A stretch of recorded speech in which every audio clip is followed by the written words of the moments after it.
ඔබතුමා නවතුමාට අවස්ථාව දෙන්නට ඕන හින්දා ඔබතුමා පැහැදිලි කිරීමට මම කැමති ඒ කාරණා පොඩ්ඩක් සාකච්ඡා කරන්න. මොකද දැන් මම කියන්නේ විෂය පාංචනිකයි කියලා නෙවෙයි මම කිව්වේ. ජෝතිෂ දැන් මට පැහැදිලි නෑ ඔබතුමා මගේ කේන්දරේ කිව්වොත් නැත්නම් මේ කවුරුගේ හරි කේන්දරේ කිව්වොත් ඒක ගැන නෙවෙයි මගේ මේ ප්‍රශ්නේ. මගේ ප්‍රශ්නේ 19 දෙනෙක් ජනාධිපතිවරණයට ඉල්ලනවා. ඔව්. ඔබතුමා බලලා තියෙනවද මේ 19 දෙනාගේම කේන්දර? හරි. නෑ මට ඔබ විවාහ නෑ ඒකට උත්තරේ දෙන්නකෝ. මට බලන්න උවමනාවක් නෑ. ඇයි? කොහෙත්ම අවශ්‍ය නෑ.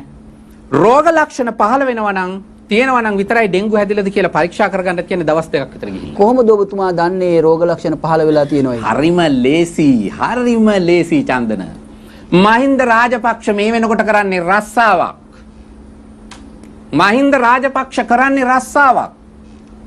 ජ්‍යොතිෂයේදී 10 වෙනි භාවයෙන් තමයි රැකී රක්ෂාව ගැන කතා කරන්නේ.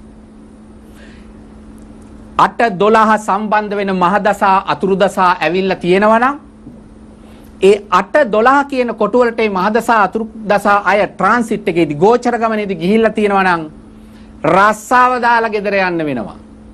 මේ තවත් බලන්න පුළුවන් විලාසයක් මම කියන්නේ.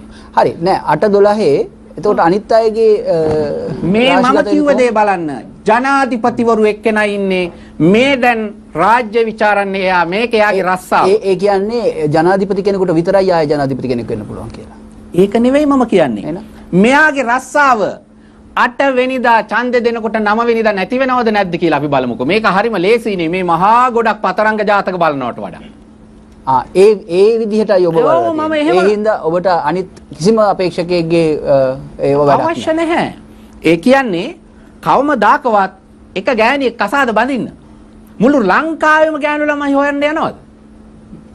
ඒ වගේ මේක බොහොම